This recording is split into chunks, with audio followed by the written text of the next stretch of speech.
Good evening, everyone. Good evening, everyone. My name is Dr. Jean-Paul Cadet. I am the proud principal of the illustrious Oxon Hill High School. We'd like to welcome you to our fine facility.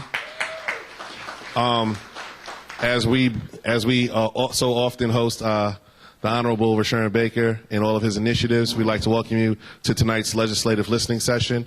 Please let us know if there's anything we can do to be of assistance to you. For your convenience, the restrooms are out here to equally your left and your right, both male and female. And I wanted them to know that I came prepared. See.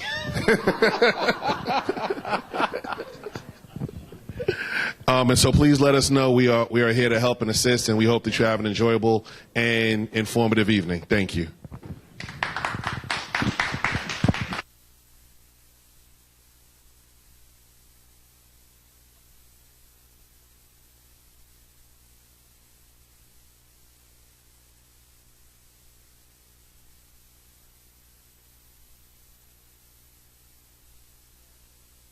Yeah, it's on there. Good afternoon, everybody. Whoa. My name is Barry Hudson. I'm the communications manager for the county executive, and I'll be your moderator for tonight. First of all, I'd like to thank everyone for coming out tonight and participating in our second of 3 legislative listening sessions for the county executive. The purpose of tonight is for us to hear from you, to allow you to tell us some of the things that you would like to see us head back to Annapolis with in terms of legislation, or in the halls of the council to address that from a legislative issue perspective. Just from a ground rules perspective, we have each person, we have a list of individuals who have pre-registered to speak, and we will call you up one by one. Each individual will have 3 minutes to speak. As you hit the 1-minute mark, my colleague here, Courtney Glass, will show a sign, a beautiful pink sign, which actually is in support of Breast Cancer Awareness Month, as well as my bow tie. And also at the 30-second mark, we'll show the sign there. We would ask that you be respectful of each person. We have a fairly long list tonight, so if you don't need the whole full 3 minutes, I'm sure we would appreciate it if you didn't take the time, so that we can move through the list as rapidly as possible. We also have a number of elected officials here tonight that we certainly like you to recognize, that either represent this area or are just representatives in general. I'd like to start off with your council person, Mr. Obi Patterson.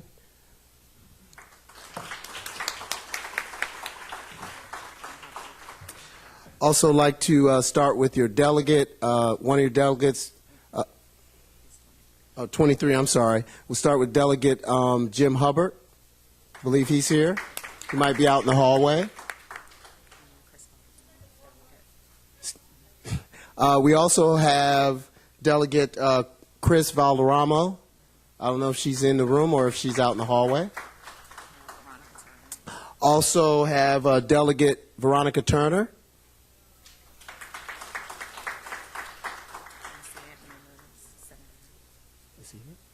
Oh, also Senator C. Anthony Muse.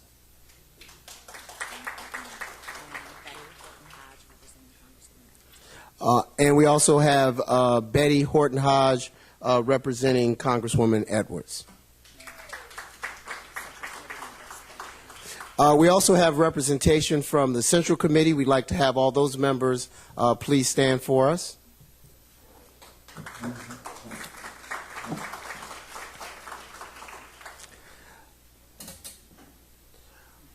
All right.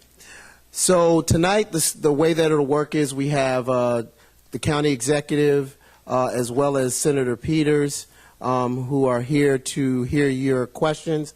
We may be joined by Delegate Walker as well, who will come to the table. But what I'm going to do now is start off by handing it over to Senator Peters to say a few words. Thank you and good evening, everybody. This is our second session and I'm here as the chair of the Senate delegation, and we do expect C. Anthony Muse, who's the vice chair of our delegation, to come by. He did text me and said he was going to be on his way. The other night, we heard a lot of different topics. Can everybody hear me? Nobody can hear me. Can you hear me now? Okay. All right, I got to put it right up here. We heard a lot of different topics, and some of them were state, some of them were federal, some of them were county. It doesn't matter. Whatever the issue is, it's our job to get you the answer. And I think the county executive has really taken a great step forward by bringing a lot of the department heads here. And at our last session, people got their issues addressed immediately after they asked the question. They went out and they talked to that individual, and they got on their radar. So that's what tonight's about. That, to me, is what constituent service about, is solving problems, and that's what we're here to listen. I'll turn it over to our county executive, Sharon Baker.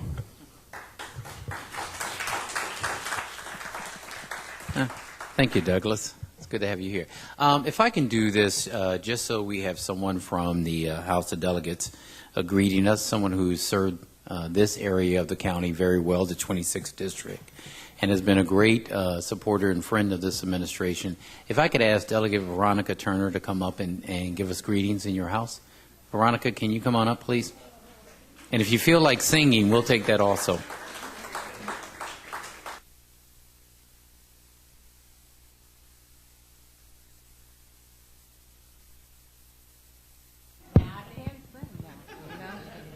Okay. Hello, everyone. Oh, this is a great, beautiful crowd. And I'm just so happy that you are in my house. The 26th District, which is a wonderful district. And so I'm so glad that everyone has come out, and I want to welcome all of you. And I hope tonight that you will get all of your questions answered. The county exec is here. The council people are here, and you got all of those people out there that will give you all the answers that you need to know or want to know out here in the district of Prince George's County. So again, I welcome all of you. I'm glad that you're here. We're trying not to keep you too long. Okay, you heard that, don't you? You saw that, didn't you? Okay, you know, so everyone can get home safely. And so everyone, this is going to be a great day. I'm coming here to listen. I want to hear what your concerns are also, and to get all of my questions answered as well. So everyone, this is great. I'm happy that you're here. Come back again for our next meeting that our county exec is going to have for us. And I know there are going to be many, many more. Again, thank you for all of y'all being here. And Senator C. Anthony Muse, your timing is perfect. We're going to let you come on up and greet the crowd, Senator C. Anthony Muse. And I also see Delegate Valderrama. Good to have you here. Senator Muse. You can go right there. Let me just say, first of all, good evening. Good evening. And thank you very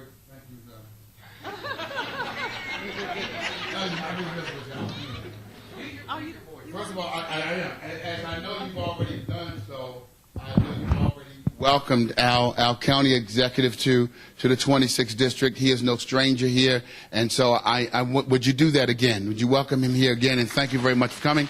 I serve as the vice chair of the Senate delegation, along with Senator Peters, who serves as the chairman of the Senate delegation. So they're here, and we're here in support to do exactly what they said this is, a listening session to hear. So having said that, I will say thank you for coming. We have a strong district. The 26th District is a strong district, and the 26th District is a voting district. And so welcome, and we'll stop now so we can do exactly what we said. We're just here to listen. Thank you. Thank you, Senator Muse. Can we give him another round of applause, please? Thank you very much, Senator. And terrific commitment. He was at please send me, at a graduation ceremony for several of our young people who graduated from a drug treatment program and are getting their lives together. So it was great to have you there and your commitment to that. So thank you very much. Another round of applause for that. I also noticed that one of our new incoming delegates, and we know he's going to win, soon-to-be delegate officially, former Sheriff Michael Jackson is here. Mike, if you could raise your hand there. And I see former council member and soon-to-be delegate Tony Knotts. If we can give him a round of applause. And before we get to what Senator Muse said, and that's we're here to listen to you, there are a couple of things I want to do. There are a number of folks who are out in the hallway now. One of the things we decided to do in these listening sessions is to actually have your government come here on site so that hopefully if there are issues we can solve today, tomorrow, without waiting to go to Annapolis, we can do that. And those things where we need legislation, you have the individuals here that can do that. So if I can have the folks who are not already standing but who work for the Prince George's County government, if you could stand up and just wave your hand so as I point you out, people will know that I've embarrassed you twice. Can we give them a round of applause for being out here?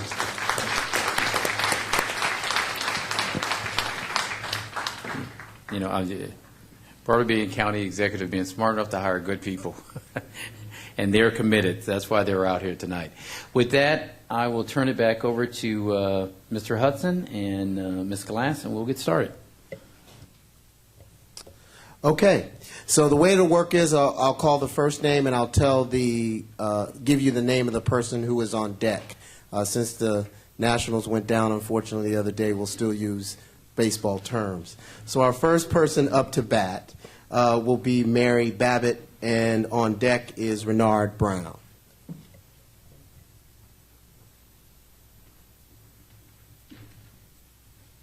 Good evening, Mr. Good evening. Baker. My name is Mary Babbitt. I'm a resident of Greenbelt. I worship in Riverdale Park, and I am a member of the Prince George's Justice and Advocacy Council of the Archdiocese of Washington. I want to thank you, Mr. Baker, for this opportunity to express my concerns. First, to commend you on your Transforming Neighborhoods initiative. I attended the meeting with Monsignor John Ensler and some of your Prince George's County staff on September 23rd. It is encouraging to learn that the county and Catholic Charities will be working collaboratively to improve the climate in several neighborhoods. I have 3 issues I would like to bring to your attention. I was pleased to read the press release that officials from the state of Maryland and Montgomery and Prince George's counties have joined forces to develop a Purple Line Community Compact. There is great concern about the future for Langley Park residents and businesses. I urge you to do all in your power to preserve the affordable housing, sustain the existing small businesses, and provide jobs and workforce development in Langley Park. As we are speaking tonight, the Fair Development Coalition is hosting a rally to support and celebrate the compact. Next issue, regarding the homeless situation in Prince George's County, it was quite shocking to learn that Prince George's House is still the only homeless men's shelter in Prince George's County, accommodating just 38 residents. It is my understanding that the Prince George's County Council has funded another homeless shelter as part of the county's capital improvements budget. However, I am not aware of any specifics, a timeline, location, or number of accommodations. My third and final issue concern touches home. I am here to advocate for a traffic light in Riverdale East, where Highway 410, East-West Highway, becomes Riverdale Road. There is a crosswalk on Riverdale Road close to my church where a woman and her 2-year-old daughter were crossing. The mother was hit by a car and died. Her child was seriously injured. This is just 3 weeks ago. They were crossing legally on the designated crosswalk. However, one driver failed to stop. This was a tragic fatality, and we must do all we can to prevent this from happening again. There is never a guarantee for the crossing pedestrians. Even though there is a crosswalk, no pedestrian can feel safe that all the oncoming traffic will stop. Sadly, one car failed to stop, and the results were very tragic, the death of the young mother. So these are the three unrelated issues that concerns that I wanted to ask you to give your attention to. Thank you very much, Mr. Baker. Thank you, and thank you very much for that. I know that Daryl Mobley from our transportation department is taking down notes, and we've got the issue of the traffic lights that we're looking at, and certainly, and I'll let my colleagues speak about the purple line, but certainly I know that in terms of affordable housing and housing issues, Eric Brown, from our Director of Housing, is back there, so Thank you. duly noted. Okay, thank you very much.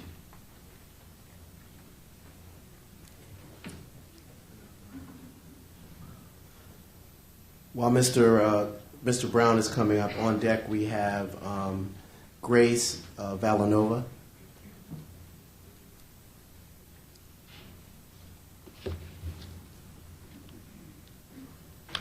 Hi, my name is Brown. I represent District 22 in Greenbelt.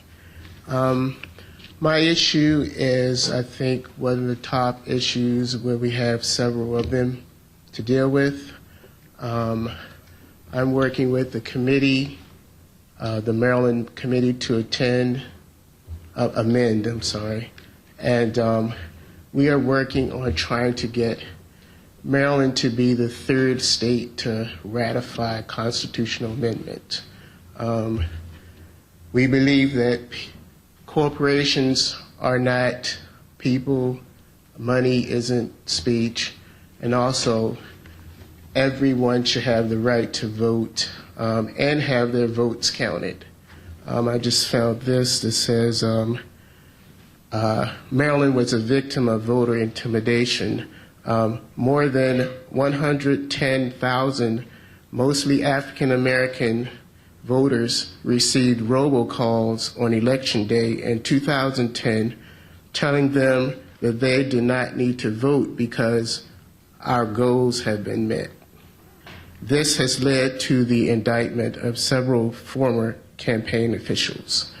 I have also with me a list of about 20 candidates for this upcoming election, and if I can have them come to the side at some point to get either a yes or no on the Constitution Amendment. I think that is the top priority before we can deal with immigration, before we can deal with all these other issues that we have. Thank you. Thank you.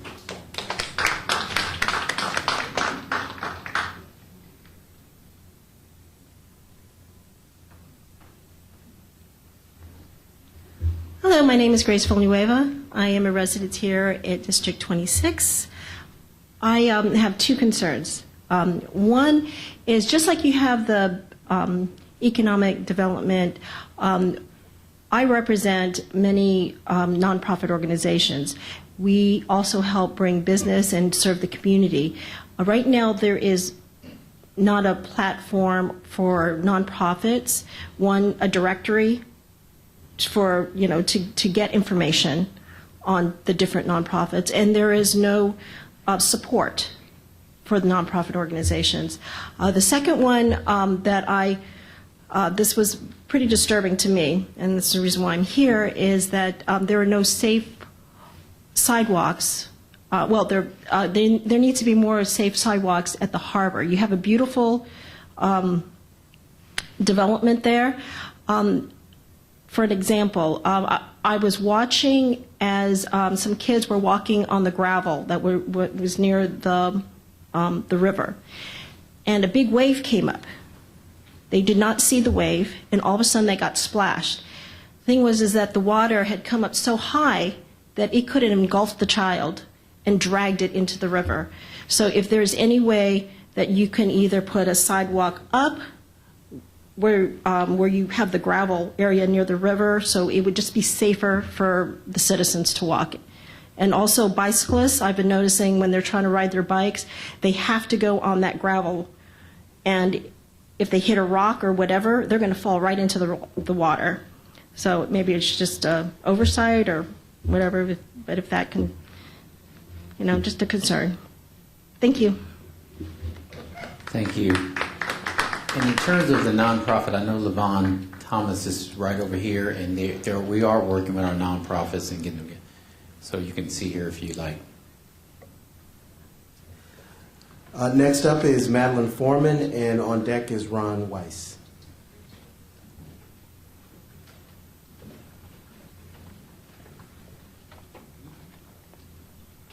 Good evening. Good evening. I'm a resident of District 26, and I live in Fort Washington in the Tantalia neighborhood. I am very concerned about what's happening on Oxon Hill Road, particularly as the new casino is being put together. A lot of the traffic that comes through does not take heed to the youngsters who are coming down those roads, who are shopping at Tangier Outlet, and who are using the roads as a means of getting down that hill. It is very dangerous, particularly as you turn on Oxon Hill Road. There should be more traffic, I would say school guards or someone to make sure that these children are not hit. Because as people come down the road, they are not attentive to the persons who are walking on the sides. I have witnessed it myself in that as slow as I drive, there's some who still want to speed. I would like to draw your attention to that because these are not just teenagers. These are youngsters who are using the side roads to get to their destinations. My next concern is about the fact that there has been a rumor that our property taxes are going up. A rumor. I hope that's what it is.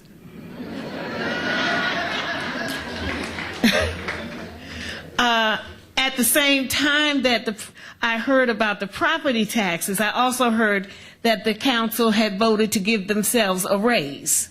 And I just don't understand how that correlates. But my concern as a resident for over 27 years here is that I personally cannot afford to have property taxes raised at this time.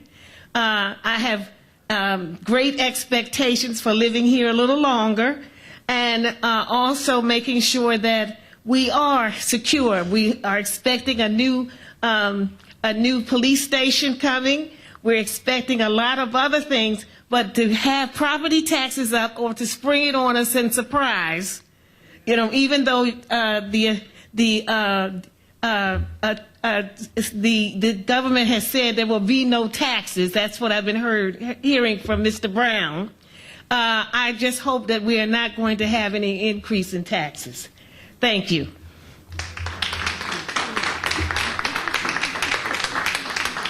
Thank you very much, and I certainly will be calling Tom Himmler to see if we're raising property taxes, but I don't think so.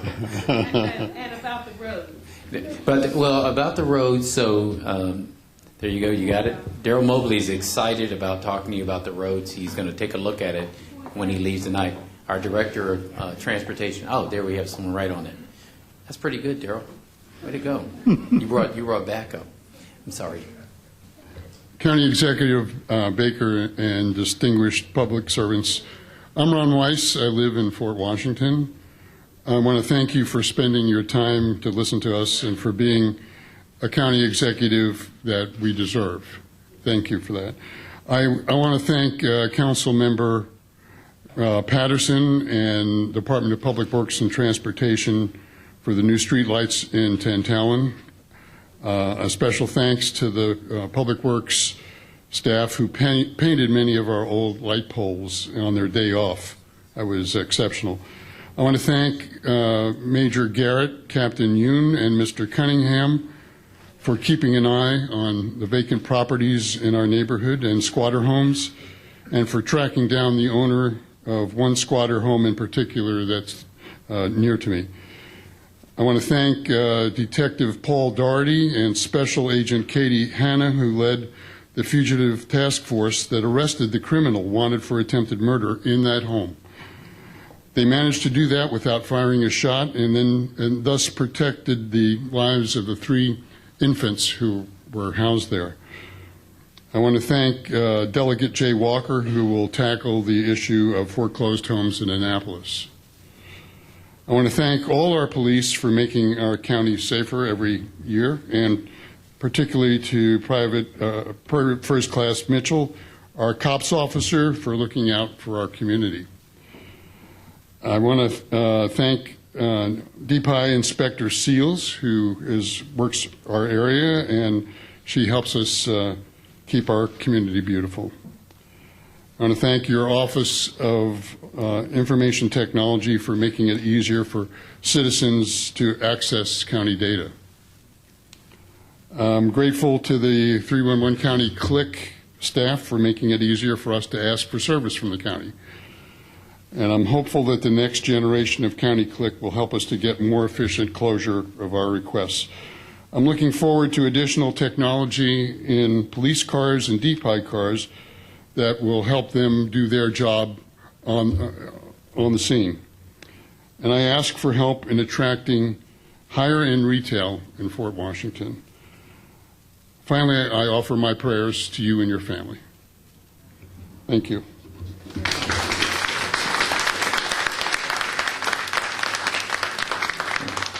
Thank you very much. I think you've just made everyone who works for Prince George's County government, you made our day. Thank you.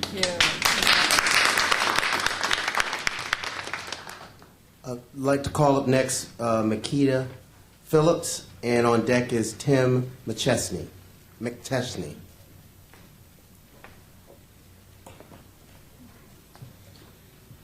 Hello, good evening, everyone. My name is Dr. Makita Phillips. I'm actually a product of Oxon Hill, class of '03. So it feels good to be back in a new building. So I want to thank you, County Executive Baker, for having this forum and providing everyone with the opportunity to voice concerns. Congratulations and everything of that sort. So I've actually just moved back to Prince George's County. So it's interesting to see how things have changed since I left to go to school and come back. And so as coming back, I just had a few concerns. One of them, well, I have two to state tonight. One of them being road and infrastructure. So currently I live around the Piscataway, Winbrook area, and it's a very congested area.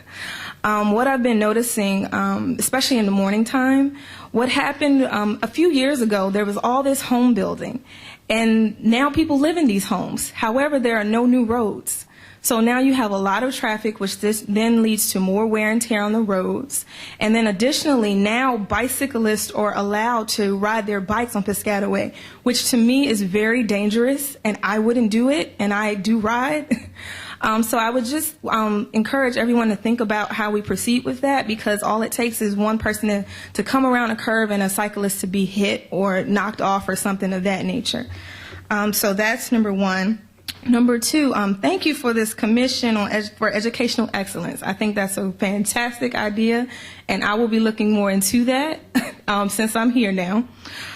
So with that, my background is actually in STEM. I'm mechanical engineering by trade. That's my area. And so with STEM being this big thing, I wanted to make sure that we make sure that our students are prepared. We have science and tech high schools in the county, and that's great. However, our students need to be prepared to enter into that kind of curriculum before they get to high school. It all starts between K and 8. So we need to make sure that our students are prepared to think deeply and logically about the concepts that they're going to have to engage in, because it's great to have these high schools. However, only so many students can be admitted to these programs. So we need to make sure that students are prepared no matter where they go. And then also comes on a recruiting issue, because I have friends that do recruit. We're not on their radar. Prince George's County is not on their radar. So we need to make sure that our students are being recruited by top talent to make sure that they can not only pass these tests, but exceed, because it's more about testing when you get into the real world. It's a totally different mindset. So I just want to make sure that we keep those things in mind when we're moving forward. Thank you. Thank you very much. I know that Christian Rhodes, he's getting up right now, is going to talk to you about the excellence in education. And one of the good things about holding these hearings is when we do talk about infrastructure and road improvements, that's really a combination of the county and the state, and we have two real big champions for getting resources back here. So Darrell, and we'll be working with your Senator, Senator Muse, and Senator Peters. While Mr. McChesney is coming up, we also have Kimberly Boone on deck, and then Alan Boone. Thanks. My name is Tim McChesney. I live near Croom, Maryland. As a resident of Prince George's County and certainly of Maryland and a registered Democrat, I would like to be able to take pride in those facts. While there is much to be proud of, as you all have been praised aptly tonight, there are issues that I'm ashamed of. Here are some things I believe citizens and government should be working on to correct those issues. As a Democrat, I see myself as one of the good guys who stand for fair and honest government and who respects the rights of all citizens. I'm deeply embarrassed and ashamed by the way our legislative districts have been gerrymandered to reduce representation for Republicans. That one partisan action has held Maryland up to national ridicule and held all other Democratic goals up to partisan claims. This needs to be fixed by establishing a method of drawing fair representation districts in Maryland. I personally would like to see Maryland adopt the open ticket system being considered by Florida. Gerrymandering has the intended effect of protecting incumbents. I've been embarrassed far too often by the Washington Post exposing the incompetence and self-serving action of our political incumbents. Given the demonstrated opportunities for incumbents to protect their status over sometimes worthy challengers, I'm opposed to any attempts to reduce term limits. For citizens to have pride in their government, they need to see that both their elected officials and government employees are held accountable for their actions. Two recent examples show how far we still have to go here to get good governance. The first is the police beating of a University of Maryland student. The second is the harassment of a teacher by a Largo High School principal. Neither has been held accountable. The resulting court cases are both a burden of shame and a burden of tax dollars paid by citizens. Unfortunately, I believe we will continue to see more examples of police using too much force as they rely more heavily on SWAT teams and military hardware. I would like to see this issue evaluated by a group with strong citizen representation and a commitment to implement their recommendations. Democrats should earn their progressive credentials by favoring positions that emphasize long-term sustainability and fairness to future generations over short-term business profits. I believe government policies and laws should state the intended benefits, evaluate the actual results as soon as practical, and use these evaluations and, whenever possible, sunset clauses to remove or redirect actions as necessary. Thank you. Thank you.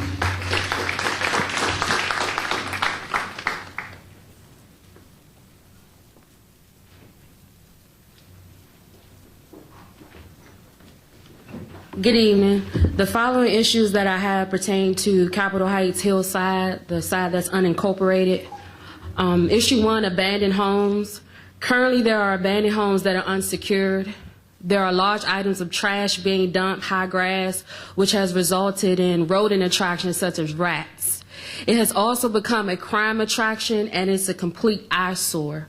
The 911 system has been utilized in the past when criminal activity was taking place on the property. Unfortunately, they were let go. The 311 system, which does work, eventually has been utilized for such matters. However, because of the lengthy process, that it takes to eventually get those issues resolved. More trash is built up, more crime is happening, and people are in and out the property, and it's just unsecure. I would like the process revisited and adjusted on how long the process takes to resolve those issues, specifically for houses that have been abandoned for several years, in particular 4512 Heath Street. Truancy issue number 2, school-age children not attending school in the neighborhood has become a trend. I would like the proper officials to take a look at how well the school system is keeping account of the students and their absentees, and the non-emergency line has been used for that issue as well. Curfew hours. I would like the curfew hours revisited, as underage children are roaming the streets, vandalizing property, and causing noise disturbance beyond curfew hour till 3 a.m. The 911 system again has been used when needed. I would like the proper officials to take a look at how well the county curfew is being enforced. Speed humps. Speed humps are needed for the children at their bus stops, specifically at Heath Street and Balboa Avenue, and Heath Street and Clovis Avenue. The children dodge speeding vehicles in the morning. Though there are stop signs as they wait for the school bus, this side of Capitol Heights, we do not have sidewalks. 1234 Launchmar Avenue, the old Station 6, you can correct me if I'm wrong, but it's been dismembered since 1999. It is also a building that has become a trash dumpster, and because of that, we have rodents such as rats. And lastly, the TNI program, which has gained national recognition. I would like to know if you plan on adding any more cities to that program. As of right now, it's only 6, and if you are, I'm nominating Capitol Heights Hillside to be added. Thank you. Thank you very much. And we are working with the mayor of Capitol Heights to include some of those issues. But if I can get Daryl and somebody from DPI to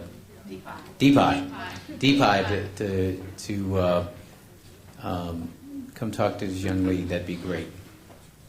While Mr. Boone's coming up, we also want to have on deck Tommy Malika, and following Tommy Malika, we have Thea Scarato. One more thing before you get, Christian, can I have you talk about the truancy issue too? Thank you. Yes, sir. Okay. Before I get started, I'd like to thank you for allowing me to make this speech about the problem at Capitol Heights. Thank you, Mr. Baker, and the rest of the panel. My name is Alan Boone. I have been a resident of Prince George's County for 25 years. My issue at this time is abandoned home, 4512 Heath Street, across the street from my home. It is disturbing and eyesore when I get off of work and not go to a home to see this type of problem. The house does not lock up properly. People are on the property on a frequent basis. This has been in this condition for several years. There are several vacant homes on my street alone, and some are unsecured with high grass. I want the process for houses that has been abandoned in limbo for years to be looked at. The other houses are 4821 Heath Street, 1201 Iago Avenue, 835 Balboa Avenue, just to name a few. There are kids in the neighborhood who do not want to go to school or outside walking up and down the street, tenant property, making noise till wee hours in the morning. I would like to see a community outreach program for the kids and the parents for this side of Capitol Heights Hillside. I feel we are the stepchild and lost city since we are not incorporated into the town of Capitol Heights. We need help and assistance. I'm asking all the officials of the panel to do a walkthrough on the side of Capitol Heights Hillside so that you can see firsthand what it's like to live in this every day. This experience is definitely not what I paid my money for. And I'd like to add also, and I hope I'm wrong, there's probably approximately 2,025 abandoned homes in PG County. There's approximately only 15 inspectors. If you buy 15 into 26, you're looking at 166 abandoned houses per inspectors. I think that problem should be addressed. Thank you. Very well, thank you very much. Mr. Boone, I'm sure that our DPI individuals would like to talk to you. I should also say that the mayor of Capitol Heights brought these issues to our attention, so we'll be working on those. Thank you. Sir. Good evening. My name is Tommy Makula. I live in Accokeek. My child attends Prince George's County Schools, and I'm very involved with our neighborhood school, Accokeek Academy. When it comes to our schools, I want to bring to your attention an issue I've mentioned before at these forums, the current standardized testing mania. While I realize there is a need for accountability and some testing, we have gone completely overboard with these tests. Our children are spending much more than 10% of their school days taking various standardized tests, taking up a huge amount of valuable instruction time, and who knows what the cost associated with all these tests are, taking away from other priorities. I urge you to direct the State Department of Education to order an evaluation of the actual time devoted to standardized testing and test preparation in Maryland schools, as well as calculating the direct and indirect costs associated with these tests. When we have this analysis done, we need to have an honest discussion about the benefits and drawbacks related to all this testing. My second priority relates to good governance and the way we conduct our elections. I want to emphasize that I agree on the term limit issue, but I want to expand that discussion, actually. When you, County Executive Baker, recently went to the Democratic County Central Committee to make your pitch for extending the current term limits for the County Executive and the County Council, according to the Washington Post, you said, and I'm quoting here, "You don't want them there? Kick their asses out." My question to you, Mr. Baker. Sounds like me. Yes. My question to you, Mr. Baker, is how on earth do you think we do that? You must know, just as well as everyone else who follows our local politics, that with our system of candidate slate and the so-called sample ballot advertisements, it is nearly impossible for our incumbent politicians to lose an election. As long as your fellow incumbents tolerate you enough to put you on the joint sample ballot advertisement, an incumbent really need not worry about losing an election, especially in a lower ballot race such as a county council or a Board of Education race. I want to make it clear that my concern relates to the primary election. In the general election, I see no problem with each party promoting its own primary winners and the party nominees working together. However, I have a huge problem with the incumbents and party insiders determining the results in the primary election, especially since in our one-party county, that is the election where the decisive votes are cast. So instead of you campaigning for increased term limits, I ask you to work to give us real and more competitive elections by getting rid of candidate slates and their sample ballot advertisements. Banning candidate slates could be done with a simple fix in election law. Our local tradition of sample ballots may be a tougher nut to crack, but even if there is no easy legislative fix, all of our incumbents and both political parties should abandon the practice and let the best candidates win on their own merits.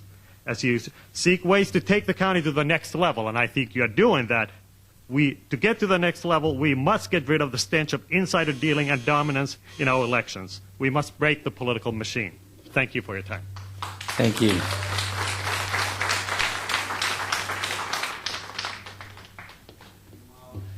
While our next speaker is coming up on deck, we'd like to have Jim Hudnell and Jane Hudnell.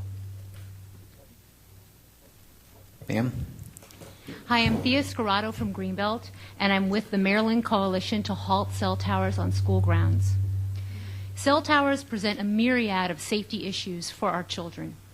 The Department of Labor is investigating the alarming rates of worker accidents and deaths in tower workers, and cell towers also catch on fire, like 2 recently in the last 2 months at schools. The compounds have diesel fuel tanks and diesel generators that are run for up to 45 minutes a week, right there by tennis courts, by athletic fields where children breathe in the air, and this is a risk for children with asthma. How did one company get access to 73 of our schools with no bid, no public comment, and no community discussion? And why a Virginia company? These are residentially zoned areas, and these are our children's schools. Do we want a commercial business on our schools, and do we want one with health and safety risks? These are the questions that I wish were asked before. Why was the community not a part of the decision-making process to lease our schools to this commercial entity? The microwave radiation that these towers emit is a Class 2B carcinogen by the World Health Organization's International Agency for the Research on Cancer. The American Academy of Pediatrics has stated that current exposure standards do not account for children or pregnant women. The EPA states scientists continue to study the effects of long-term exposure.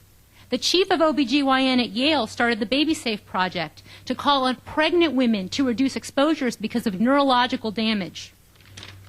Dr. Martha Herbert is a Harvard neurologist and autism expert who's looked at the research, and she said after reviewing low levels, RF radiation from cell towers can exert a disorganizing effect on the ability to learn and remember and can be destabilizing to immune and metabolic function. With such scientific controversy, when it comes to our kids, we should use common sense and hold off exposing our children because the risk is too great. The Department of Labor describes how objects fall from towers and hurt their workers. Well, what about kids who will be directly in the fall zone? We need legislation that keeps cell towers at a distance from schools and homes. And common sense dictates we do not risk the safety of our children. This industry does not belong on our schools, and this land is for our children's education. Dr. Cindy Russell of the Santa Clara Medical Association stated this about the radiation. We should not ignore the enlarging body of science that points to real threats to public health, and especially our children's safety and well-being. The best approach is precautionary. Reduce the risk by reducing the microwave radiation. It is our obligation as physicians and parents to protect our children. They are our future and our legacy.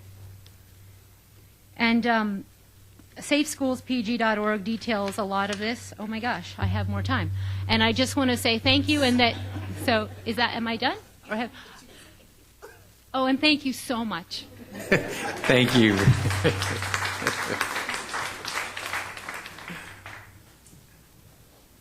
And I should say, as you come up, so we can kind of speed it on, there are individuals right here. If you have documents or information you'd like to leave to the staff, you can. My name is Jim Hudnall, live in Fort Washington. I'm a member of the Oxon Hill Bicycle and Trail Club and on the board of the Potomac Heritage Trail Association. I'm here tonight to ask you for road improvements that benefit cyclists. Many of our county roads are long overdue for repaving, and this is especially true for roads that are part of the Potomac Heritage Trail on-road bicycle route. More than 14 years ago, the county's Bicycle and Trails Advisory Group, BTAG, developed a route to connect the destinations along the Potomac River. We've got some wonderful destinations, parks, National Park, Foote National Park, Fort Washington, National Colonial Farm. People would like to walk to those parks or bike to them. So BTAG came up with a route. They had a map printed, and they requested that the National Park Service designate this route as part of the Potomac Heritage National Scenic Trail, which is a nationally recognized network of trails and routes for hikers, bikers, and even paddlers in the Potomac River corridor. The National Park Service did designate this route as part of the Potomac Heritage National Scenic Trail. And they also gave the county some very nice signs to put up to mark the route. The Potomac Heritage Trail, counties had these signs for a while, several years, and a signage plan had to be developed, and then money had to be found to pay for installing them. The county did apply and receive a $30,000 grant from the Maryland Bikeways Program to install the signs. So we certainly hope the signs will be put up soon. In the meantime, the National Park Service has printed several maps, one in 2006, one in 2012, showing the Potomac Heritage Trail on-road bicycle route through Prince George's County. And I'll give these to you.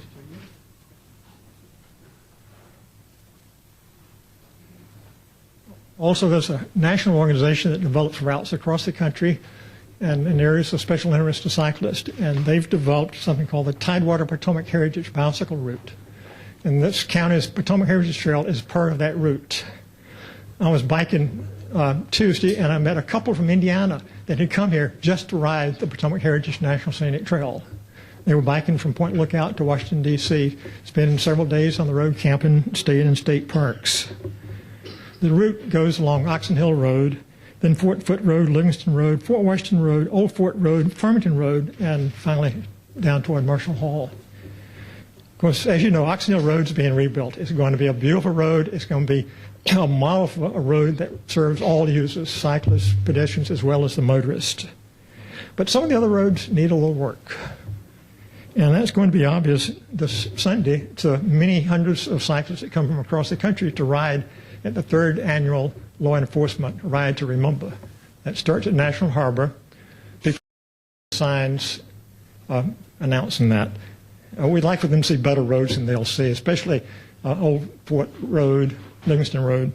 And finally, if I quickly might add, I'd like to give you an invitation to come Saturday, October the 20th, out to Nottingham to ride the Crop Hop, a bicycle tour of farms in Prince George's County. You can ride 6 miles over to Merkel Wildlife Sanctuary and back, or you can do 62 miles, a metric century. And you can do it. I've seen him ride a bike. He's good. Thank you. Senator Muse is going to do the 6 miles and we'll put another. Thank you. I think Darrell Mobley is going to come over and talk to you about the signs. Thank you, ma'am. You're up. Okay. My name is Jane Hudnall, and I also represent the Oxon Hill Bike and Trail Club. And legislatively, I would like to see more money from the state come to Prince George's County for roads. Roads are the first thing that visitors to our county see. And if they find that those roads are in bad shape, then we have to have those roads improved. Also, it benefits all of us. Good roads are for all of us, our citizens as well as our visitors. But I'm here to talk about bicycling. And bicycling in Prince George's County is important because of health reasons. The biggest cause of health problems in our county is diabetes and obesity. If we could get people out moving, if we get people out biking, walking, their health would improve. And also their whole attitude toward life, I think, would improve. So I encourage you to do that. And I find that the county has something called Club 300, which you aren't aware of. Find out about this because it gets people out walking, and it's a plan that it really encourages you to count how many miles you walk. Okay, cycling for transportation is so important because of exercise. And I also encourage you to have safe routes to schools. In some communities, children could walk or bike to schools and get some exercise before they have to sit all day in a desk. So this is really good for learning. Bicycle tourism, as Jim mentioned, is a boom to the local economy. There are 3 bicycle routes that are national routes that go through Prince George's County. The Potomac Heritage Trail, which Jim mentioned. Also, there's the East Coast Greenway that goes all the way down the East Coast, goes through Prince George's County, and the American Discovery Trail. So people are coming from all across the country to ride on these trails, on these routes, and they're in Prince George's County. So we can benefit economically when they come to visit us. Okay? All of these benefits, safety, public health, local economies, and quality of life, happen because of you and your vision for our county, and providing the infrastructure for safe bicycling. In developing tier and the rural tier, and we need to connect communities with safe trails and bike lanes. These things will improve the quality of life in Prince George's County and make our neighborhoods more attractive and desirable. Okay, so as Jim mentioned, put the signs up on the Potomac Heritage Trail. Public Works, pave those places that need paving. There's one place in my neighborhood I'd like to mention on Fort Foote Road. There's a wonderful Fort Foote Community Park. Between Fort Foote Baptist Church and the neighborhood, there's a shoulder. But when you get to the park, the shoulder goes away. So if you're walking on the shoulder, you have to get into the street to walk by. So I'd really like to see that stretch by the park paved. Okay? I'd like for you to ask the Department of Public Works to pave shoulders for us and make bicycling important. Okay, terrific. Ask the health department to continue to find ways to encourage people to walk and bike. I think that's important for our county. And I'd also like for you to encourage the Office of Tourism to seek federal and private grants to promote bicycling touring. Thank you. Thank you very much. As Barry calls up the next person, we have somebody from the Department of Health here. I know they're out there somewhere. So anyway, we just told them we need bicycling for healthy. Barry. Next up is Karen Egloff, and on deck is Eva Murphy.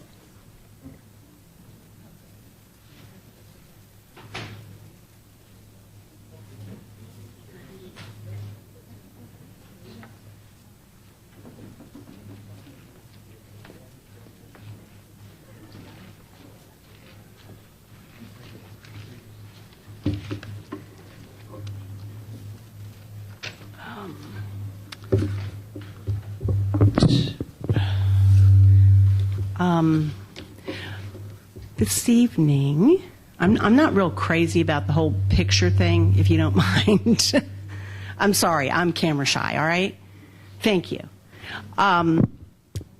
I would like to ask those of you in the audience that will be voting in November, I think it's November 4th. Our county executive is running unopposed, right? No, Right? not unopposed. Not unopposed? No, 2 individuals are Really? running against me. Going against you? Oh, how about that? Let's see. But usually the Democratic candidate for county executive wins, right? The election you're expected to win. Okay. I'm So certainly we will hoping with this have election. County Executive Rushern Baker for another 4 years. That is my prediction.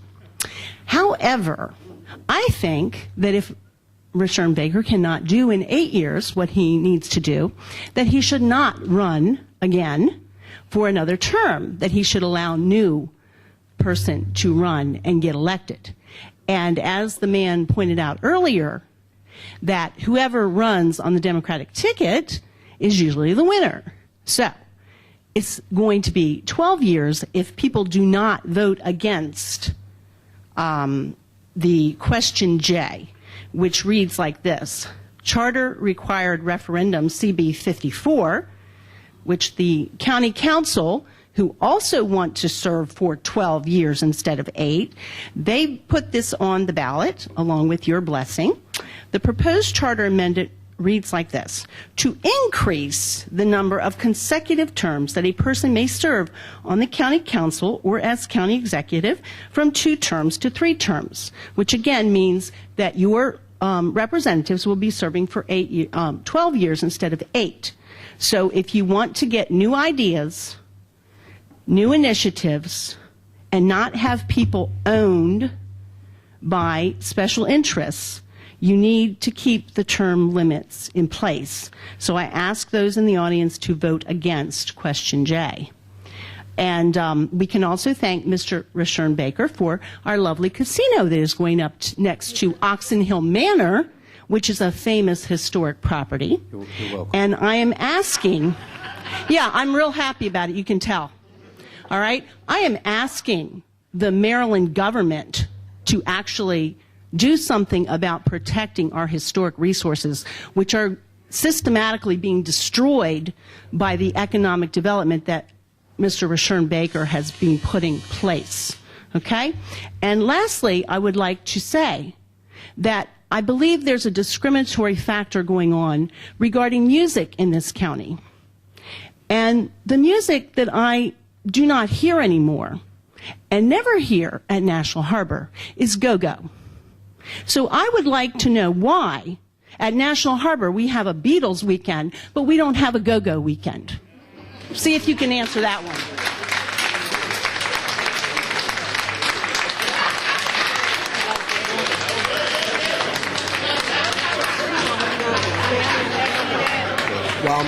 While Ms. Murphy is coming up, I also like to have, while Ms. Murphy's coming up, I'd like to also... Okay. Thank you very much. We will certainly make sure that National Harbor knows that you would request a go-go. Yes, ma'am. Good evening. My name is Eva Murphy, and I'm here with the Justice and Advocacy Council of the Washington Diocese. And I'm also a board member of the Maryland Coalition Against Pornography. Horrible subject, but I have to do something. On March 12th of 2014, we faxed two Public Information Act requests to DPI, the Enforcement Division, concerning 2 adult video stores, Heart's Desire in Suitland and DVD Video in Temple Hills. Both are on St. Barnabas Road.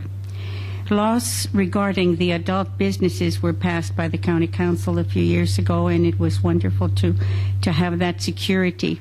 These bills require adult store owners to be licensed and to confine porn shops to areas zoned for industrial area if they meet the criteria. Our question is, are these porn stores that I just mentioned in compliance or in violation of the law? As of today, after a letter addressed to Mr. Bill Edlin, and several calls to his office. We have not gotten an answer. We're pleased that the county passed these laws, but are disappointed that our request has not been addressed. Thank you. Thank you. I think Susan Hubbard is here Thank you. Next, we'd like to call up Johnny Jones, and following Mr. Jones, Terry Goolsby.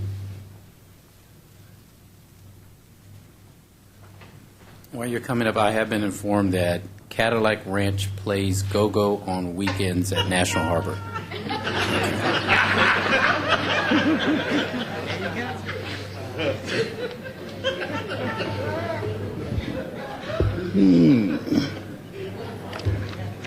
Good evening, everyone. Good evening. Good evening, County Executive Baker, Senator Peters, and Senator Muse. My name is Johnny Jones. I'm the founder of the Fun for Kids Foundation here in Prince George County. Try to hold back some tears. I've done everything from water challenges to other challenges to make things happen for the foundation, but I'm a little frustrated, as someone came up earlier, in terms of support. I've been doing this since 2005, and from 2005 until now, I've never paid myself a salary. That's not what I'm about. I'm about affordable programs and providing services to people in need and people in lack. My heart goes out to a program that I had back in 2008, which was a very promising athletic program for high school students who graduate and still have the desire to play football. It also had college students who left college but wanted to continue to play the game of football. I know for me, I played football as a means of letting out aggression, staying out of trouble, staying fit. Also use it as an opportunity to mentor. So the guys that came out to play for me, I had 60 guys, 3 nights a week, from D.C., Maryland, Virginia, came to play. And we played on Sasser Field in Upper Marlboro. The issue came when you're challenged by a certain organization. Your guys are too big. Your guys are 245 pounds. I know high school students that are 245 pounds, 340-pound linemen. So it became a challenge to where it got to a point where it became hostile between one organization and another organization. And I'm all about kids, Fun for Kids Foundation. And the acronym for kids is kids, individuals, dependents, and society. We address each one of those as such.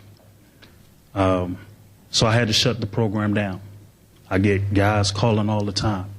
I have nowhere to play. So I recently launched a $12 million building capital campaign to build my own facility. That way I don't have to worry about using someone else's field, Sasser Field, high school fields. We're a nonprofit organization. We can build our own and show the community how to be community. For more information, if you want to know about us, you can go to Fun for Kids. It's www.f4kids.org. We're really looking for the community to really support what we're trying to do to save lives and community. Thank you. Thank you. And if you can give Yvonne Thomas some of your information so that we have it. Yvonne. While she's coming up, we also have Charles McNeil on deck. Good evening. Good evening. My name's Terry Goolsby. I'm a lifelong Prince Georgian, and I'm here to address 2 things. One of them has to do with some of the comments about nonprofits, STEM, and starting younger than high school. So Close Energy wants to thank the Baker administration for a grant, a community partnership grant. I just started this week. I'm working at Kettering Middle School with 6th through 8th graders, and Close Energy is going to be directing them to create a speaker bureau to attract renewable energy company CEOs from all across the country to come to Kettering Middle School to address parents, teachers, students, and the community about renewable energy solutions that are going on and how we can bring those jobs here to Prince George's County. So those are going to be 6th through 8th graders that are going to be studying the waste stream, the carbon cycle, and working in teams as well as doing an art project. I also want to thank the administration for supporting my application to the Governor's Task Force. So I sat last year on the Governor's Task Force to investigate the feasibility of creating PhD programs in clean energy at the 4 HBCUs in the state. So I sat around the table with the deans of UMES, Coppin State, Morgan State, and Bowie State. And that group came out with a conclusion, and this is for the 2 senators in the room. We're looking for $9 million over 3 years to fund professor lines and laboratories, research grants to attract Prince Georgians and other folks from other places in the state, but to research clean energy. When the government, the people, and commercial or industry get together, that's how we can move ourselves towards solutions and bringing jobs here to Prince George's County. Thank you. Thank you very much. While we're waiting on the next speaker, we do have Cheryl Landis and Ms. Lee from the school system. If you could just raise your hand. So there are questions about our school system. They're right here, and we'll direct folks to them also. Thank you. Very nice bow tie, by the way. Thank you.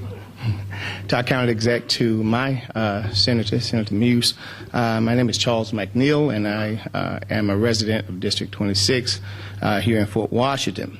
I am also a pastor and the vice president at large for the National Capital Baptist Convention, which is a coalition of churches of about 70 or more churches.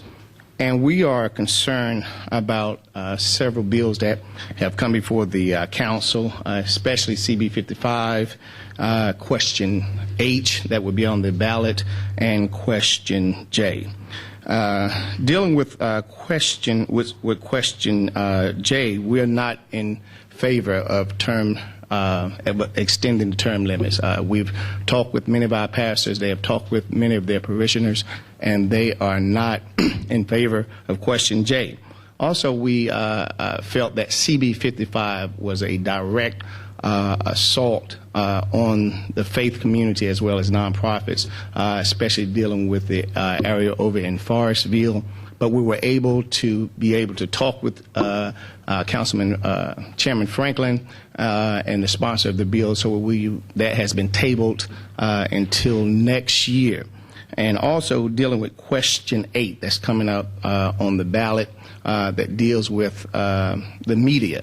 Currently, there has to be notification in 3 newspapers, and we see that in this question H, that it's been reduced to 1 newspaper, and we're just totally opposed to that because we see, I think the writing was something about electronic advertising. Many of our folk may not be able to get to the internet or get online to some of the electronic newspapers. So we're concerned about that, especially with the foreclosure that is going on in PG County, that some of them may not get notified of what's going on. So we're definitely opposed to question H as well as question J, and we look forward to working with you on CB 55.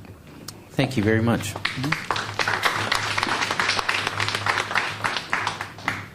Next speaker is Tiffany Hare, and the final speakers will be Melissa Smith and Debbie Gray.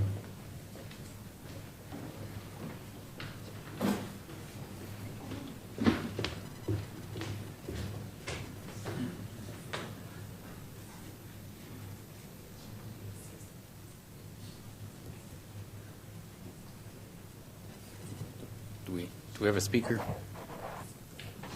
Barry, is there a speaker? Could Melissa Gray and Debbie Melissa Smith and Debbie Gray, please come on up.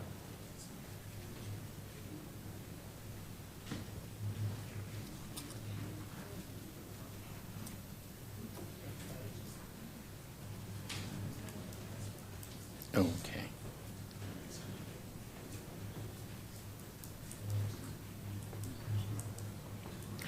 Good afternoon, everyone. My name is Debbie Gray. Good afternoon. And I am an employee with the Prince George's County School Board. Mr. Baker, I want to ask you a question. Okay. And it's a rumor. Are you trying to get rid of Local 2250? No. Because we need the labor laws for what Prince George's County is doing to employees, especially employees that have accidents. They have no accommodations for people with disability, so how can you help us?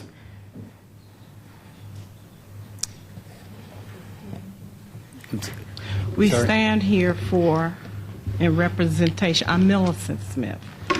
We stand here representing not only ourselves, but all the employees for Prince George's County Public School and Board of Education. Also, we stand for our children in the Prince. Okay. I'm going to hold. Ma'am, if you can hold the mic. Yeah. Okay, thank you. You got it? You got it? Can you hear? And as you're speaking, I see Christian coming around. Not on my leg. Wait a minute. I put my leg up. Okay, you got it. Okay.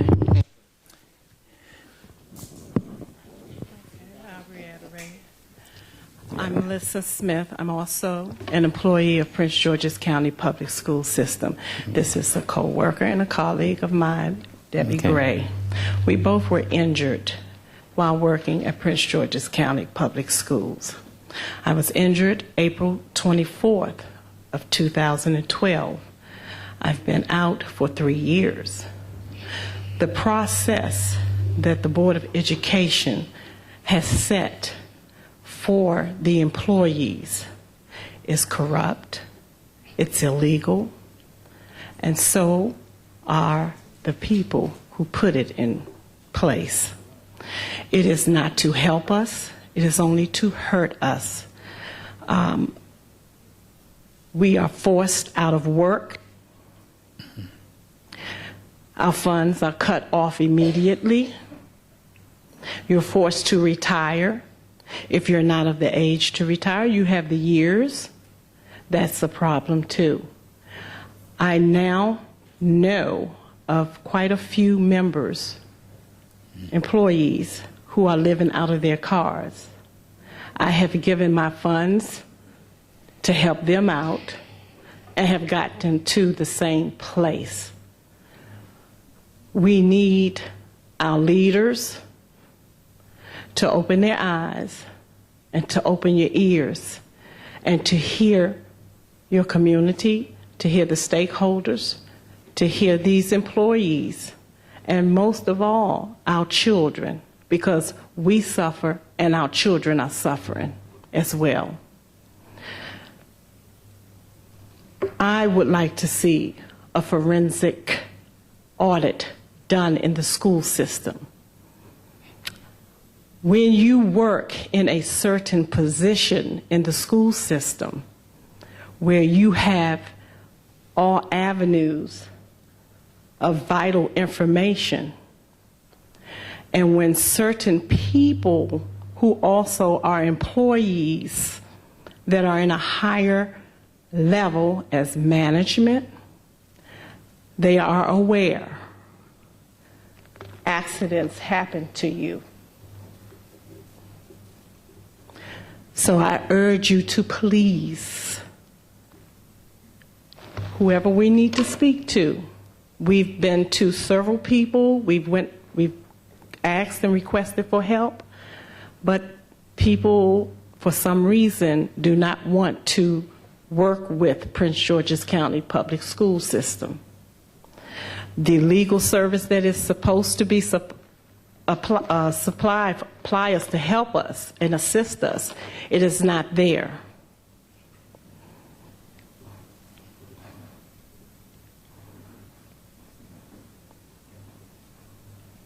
So we have Christian Rhodes and then Cheryl Landis and Miss Lee are right back there, and they're going to talk to you right now. Thank you. And I really hope that you all take it to heart, because this can happen to one of your loved ones. It can happen to your neighbor. It can happen to anyone. So I just urge you, please, to take it into consideration and to come in and assist us. Thank you, and thank you for coming out.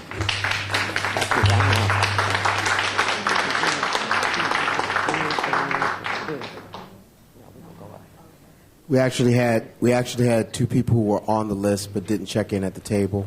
So the last speakers are Bruce Bunch and Joseph Gaskins.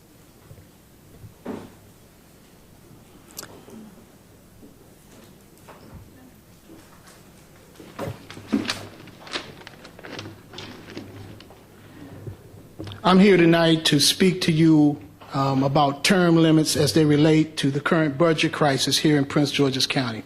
For the record, my name is Bruce Branch, not Brunch, of the Maryland Business Clergy Partnership, which represents more than 200 businesses and faith-based institutions across this great county.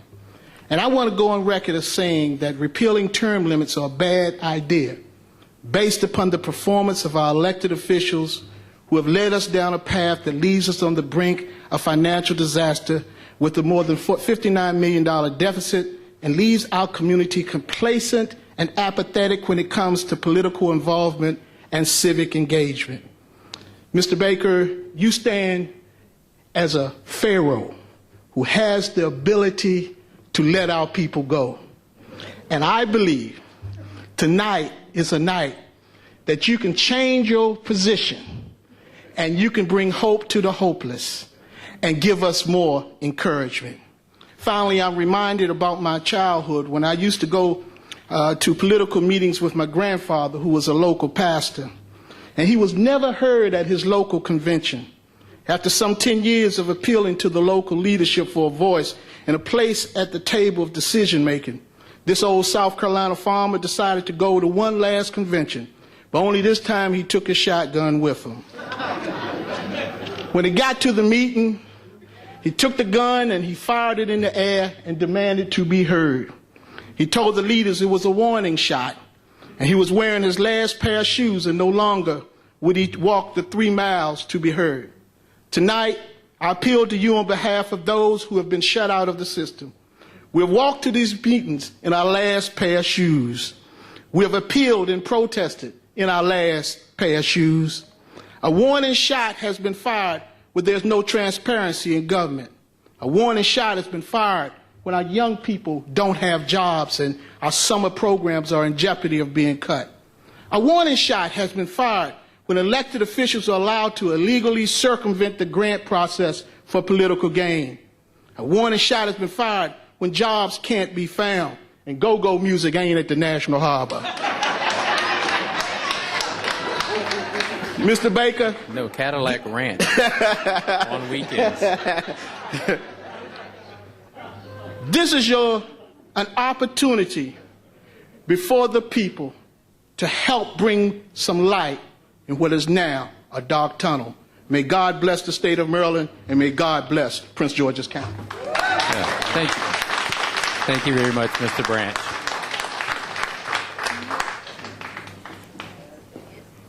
You ever thought about running for office? I probably should have let Bruce go last, shouldn't I? No. We will want you, my brother. No, good evening, all my friends on the diocese, Senator Muse, Senator Peters, and of course, illustrious county executive. I am here this evening representing two organizations, the Prince George County Contractors and Business Association, as well as the Biz Center, which provides services to small and minority businesses located in Prince George County. For those who don't know, we operate an incubator for 30 businesses on an annual basis and provide virtual office space and have provided affordable office space free business classes, and technical classes to over 5,000 businesses since 2004, including loans to over 100 firms, exceeding $1.5 million to startups and small and minority businesses.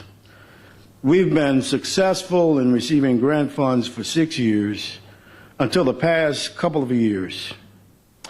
I come tonight to appeal for your support and some answers as it relates to more than $250,000 in competitive grant funding that we used to get from the Prince George County Housing Department of Community Development via HUD that was taken away and given to other organizations who were not recommended for funding through the competitive process.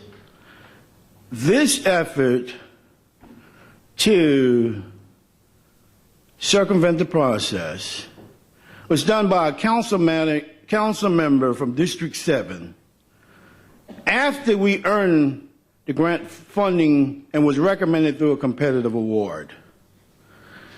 This is a prime example of the misuse of power by an elected official. I guess it's a concern, while other individuals are concerned about term limits, when an individual goes as far as to use petty politics to redirect a valuable commodity to the community. It makes no sense to have a competitive RFP that is vetted by your chosen designees, who, by the way, do an excellent job, but to have their decisions circumvented by elected officials with political axes to grind or political debts to pay. I come to you tonight to request that you expedite the review process to hold anyone legally accountable that participates or engages in this type of predatory politicking. And thank you for the opportunity to testify. Thank you. Thank you very much. Thank you very much for coming out. I'm going to allow my colleagues here at the dais that you're good. You're good. I think our next meeting is. Our next meeting is on next Thursday, October the 16th, at Charles Flowers High School, starting again at 6 o'clock with an open house, and the actual listening session will begin at 7. Let me say this before, as we close out. I want to thank everyone for coming out. This has been, Senator Muse, the best attended listening session we've had, and probably even during the budget cycle. So thank you for coming out, and thank you for voicing your opinion. Have a safe night. Thank you.